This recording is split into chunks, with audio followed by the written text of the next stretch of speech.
Toylarına ayda келдім.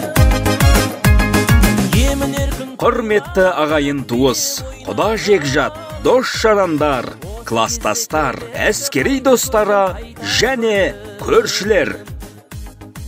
Сіздерді Асқар Таудай әкеміз Жанаттың 70 жас және отау құрғанына 50 жыл алтын тойға арналған ақ дастарханымыздың қадірлі қонағы болуға шақырамыз.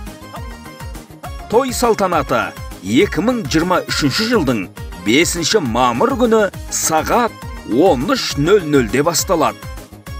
Мекен жайымыз Жалағаш ауданы Ал-Нұр мейрамханасы. Той иелері Жанат Сәнтай және балалары. Келіңіздер, қадірлі қонағымыз болыңыздар. Құтты болсын шаттығың, мерекелі тәтті күн, той тойласақ би билеп басылар ма аттығың. Құтты болсын мерекең, мерекелі